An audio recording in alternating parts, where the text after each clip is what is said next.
Welcome everybody, I came by Rubey, and today is I love this topic that we're going to get into. This really opened my mind when I started delving into this stuff, and it really opens you up, especially when you're in a meditative state. Whatever meditation you do, there's so many different ways, and if you don't, you should really look into it. It really helps you from the inside out grow, right? Like I came by Rubey always says, mind, body, and spirit. So let's get this video going. So what's the topic at today's on hand? I'll tell you what it is. That's my paper over here. Sacred geometry. Now before we get into this is a great topic. I would definitely look into it. There's tons of videos onto it. Open your mind a little bit, gain some wisdom. And remember what I always say, this is not a one-way street. Two ways. You give a little, give a little. I give you some knowledge, you give somebody else knowledge. Pass on what you know. Try to help as many people as you can. So let's give you the definition of geometry. Mathematics of the relations, properties and measurements of solids, surfaces, lines, and angles. Now to me, that's cover pretty much every angle, right? Every angle you could imagine. Anything in life to do with it. And sacred geometry, one time, I was looking for a deep spiritual meaning in life, and I wanted to see, and I went into a deep meditative state.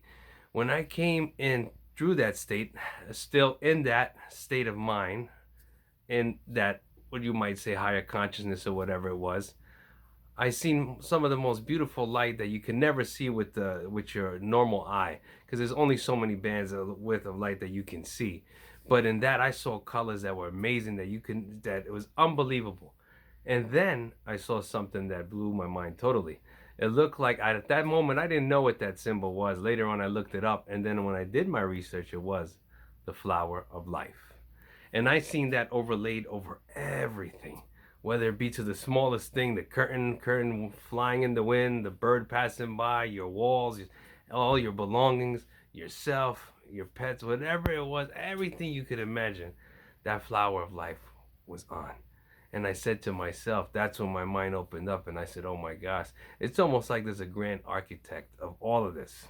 Whatever you believe in a higher spirit or whatever it is, or any type of religion, it's amazing, because look into this. You'll see that geometrical shapes and proportions are really all over everything when it comes to certain faith religions, or whatever it may be that you believe in. It's in tons of mosques, churches, down to the paintings, certain iconography. It could go on and on and on. And you'll see this sometimes when you go into certain temples of worship, churches, wherever a holy site is, you will see a pattern over and over again, almost like what I have back here in the backdrop. You see that it's over and over and over again, right? That's that sacred geometry. It's crazy because think about it, it's like a math problem. Once you figure out a math problem, right, and let's say, for instance, whether you add, subtract, whatever it is, that formula, once you know it, what happens? You already can use that mathematical formula to figure out whatever you need to do, because you know how to get the answer, right?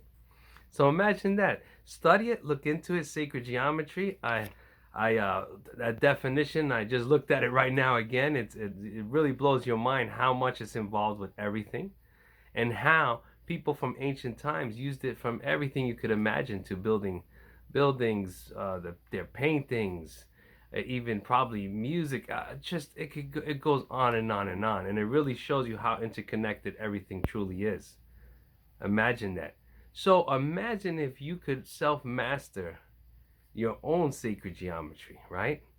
Making your own patterns, making things in your life, setting up yourself with your goals, your aspirations, instead of always thinking about what you're not going to do, what you're not going to have, what you're going to fail at, what you're not going to succeed, and listening to everybody else around you planting a seed that what? Something that you shouldn't sow, right? Only sow those good seeds. And remember, in the prior video, if you didn't see it, look it up, the circle of enlightenment. You got to find what your circle is of enlightenment. So, back to that sacred geometry. Let's look at another note over here. So it's almost like a formula And it's crazy because when you really look into it, it is, for me, now everyone else, you get it different. Remember what I Can by Rubey always says: take what you can from wherever you're looking or doing your research, and this whatever knowledge you can use, you use. Discard the rest and make it work for you. So back to this sacred geometry. For me, it stands for almost a blueprint of life.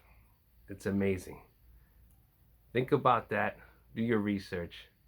And many blessings to you. And I thank you so much for giving me your time.